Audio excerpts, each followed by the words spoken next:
Hey everyone, thanks for listening to this video. My hope is that this video will help us prepare for our meeting on Monday. I do have a few objectives for the video. One is that I'm going to talk about a concern many of us have when we administer the MAP assessment. I'm also going to go over why this assessment is important and how we can prepare our students for the test.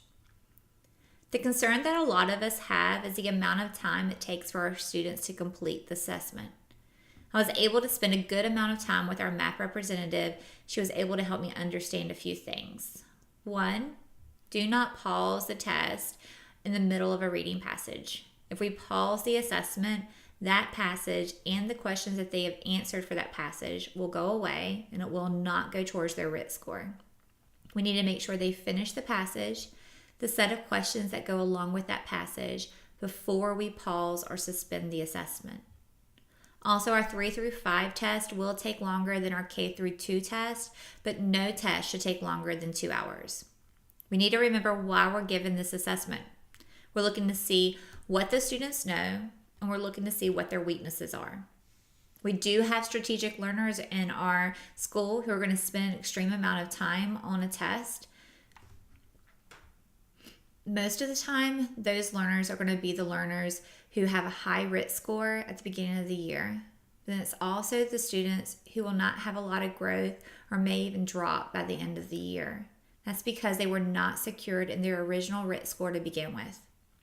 We need to make sure that the skills that show mastery are skills that they fully understand. Also, we need to remember that when this much time has passed, we no longer have a productive struggle. So what can we do? Well, the main thing is to talk to our students. We do it all the time. All we need to do is let them know that some of the questions on the assessment they will not know, and that's okay. The purpose of this assessment is for us to see what do they need to learn, and that they should not spend a huge amount of time on any one question. Help them understand that the assessment tells the teacher what they know and what they need to be taught. Also, use the computer screen to take note of where your students are on the assessment. When you see that most of your students are on or around a certain question number, let's just say question number 11 for today, tell the students that. Make an overall announcement that everyone should be at or about question 11 now, and if not, remember what I told you. This will allow your students who are just sitting at a question know that they need to keep moving. This also gives those students who move too fast the opportunity to slow down. To effectively use the reports I want to show you tomorrow, we need to make sure that these results are valid.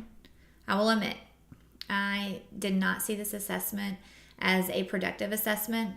I thought that this assessment was just another test that our district made us take, especially since I'm a reading teacher and it's really not part of my goal.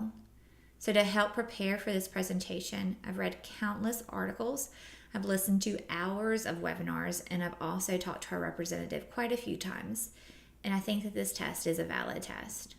If we use this assessment the way it's set up to be used, we're going to have students that grow. So if you haven't taken that spring assessment yet, please use all the things I'm talking about today to prepare our students so that we can see them grow. The first thing that we have to do is to tell the students about the assessment. In our Google Drive, I'm going to put 2 videos up. One is a K2 video, it's about 3 or 4 minutes long. Another one is a 3-5 video, which is about the same length, and it will tell the students what the test is and why it's important. The second thing is that students need to know their scores. I cannot wait to tell you one of the reports tomorrow. This report will be the perfect report to show your students.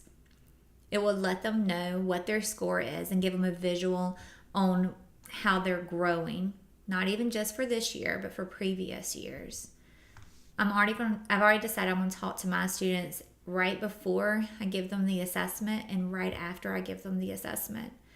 This way, they can see their growth, and I can also discuss where do I want them to go before they take the assessment. We can also have incentives.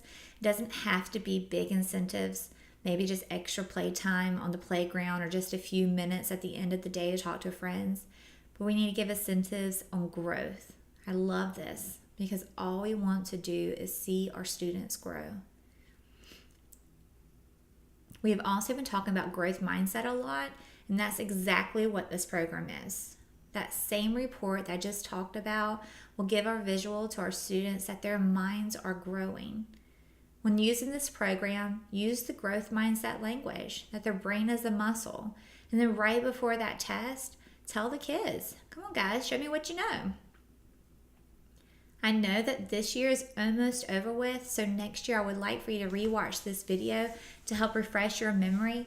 And let's go into the 2019-2020 school year with the attitude of growth. I cannot wait to show you the reports on Monday. By completing the steps we just talked about, our results for the reports will be more valid next year, and then we can put those results for good use in our classroom. I'll see you guys tomorrow.